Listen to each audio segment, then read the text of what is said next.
Hello guys, അപ്പോൾ എൻ്റെ പുതിയ വീഡിയോയിലേക്ക് എല്ലാവർക്കും സ്വാഗതം. ഇന്നത്തെ വീഡിയോ എന്ന് പറയുമ്പോൾ ഒരു ടെമ്പിൾ വീഡിയോ ആണ് ഗൈസ്. ഞാനൊന്ന് അമ്പലത്തിൽ പോകാമെന്ന് കരുതി.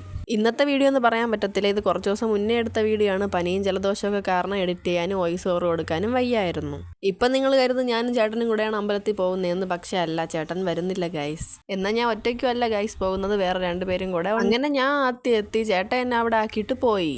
വരുന്ന കണ്ട ഇവരാണ് ഞാൻ പറഞ്ഞ ആ രണ്ടുപേര്. ഞാൻ ക്യാമറ ഓണാക്കി കണ്ടത് കൊണ്ടാണ് ഈ കോപ്രായം കാണിച്ച് പോകുന്നത്. അവർക്കെന്തോ ഫേസ് കാണിക്കാൻ ഭയങ്കര ചമ്മലാണ്. ശരി, അങ്ങനെ ആയിക്കോട്ടെ. അപ്പോൾ നമ്മൾ വന്നത് മംഗളത്തോണത്തുള്ള കാട്ടുനട ശ്രീഭദ്രകാളി ദേവി ക്ഷേത്രത്തിലാണ്. പണ്ടൊക്കെ ഇടയ്ക്കിടയ്ക്ക് നമ്മൾ ഇതേപോലെ വരുമായിരുന്നു. ഇപ്പം എന്തോ വലുതായിട്ട് ടൈമൊന്നും കിട്ടാറില്ല. പിന്നെ എന്ത് വന്നാലും ഫേസ് കാണിക്കില്ലെന്നും പറഞ്ഞ് ഒളിച്ചു കളിക്കുക രണ്ടും കൂടെ. ഞങ്ങളെ കാണിക്കണ്ടെന്ന് പ്രത്യേകം പറഞ്ഞു. പിന്നെ എന്നെ കൊണ്ട് ഇതൊക്കെയല്ലേ പറ്റൂ. അവർക്ക് മടിയാണ് ഗൈസ് ഫേസ് കാണിക്കാൻ. എനിക്ക് അത്രയ്ക്ക് മടിയൊന്നുമില്ല, ഞാൻ സുന്ദരിയല്ലേ ഗൈസ്. അങ്ങനെ കോവിലിൽ നിന്ന് തൊഴുതൊക്കെ ഇറങ്ങിയപ്പോൾ എന്തോ ഭയങ്കര വിശപ്പ്. അങ്ങനെ വിശക്കുന്നെന്ന് പറഞ്ഞപ്പോൾ തത്ത പറഞ്ഞു തത്ത കാപ്പി വാങ്ങി തരാമെന്ന്. ഇനിയിപ്പോൾ തത്ത ആരാണെന്ന് നിങ്ങൾ ചോദിച്ചു കഴിഞ്ഞാൽ ആ പട്ടുപാടിട്ടിരിക്കുന്ന സുന്ദരി കുട്ടിയാണ് ഞങ്ങളുടെ തത്തമ്മ.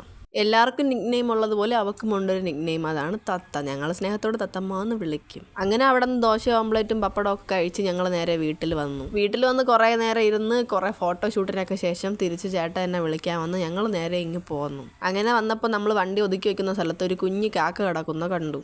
പിന്നെ അധികം നേരം അവിടെ നിന്നില്ല, വെറുതെ എന്തിനാ കാക്കയുടെ കൊത്ത് വാങ്ങിച്ചു കൂട്ടുന്നത്. നമ്മൾ പിന്നെ നേരെ ഇങ്ങനെ വീട്ടിലേക്ക് പോന്നു. അപ്പോൾ ഇന്നത്തെ വീഡിയോ ഇത്രയേ ഉള്ളൂ. എന്നെ സബ്സ്ക്രൈബ് ചെയ്യാത്തവരുണ്ടെങ്കിൽ സബ്സ്ക്രൈബ് ചെയ്ത് സപ്പോർട്ട് ചെയ്യണം ഗൈസ്. Okay, by.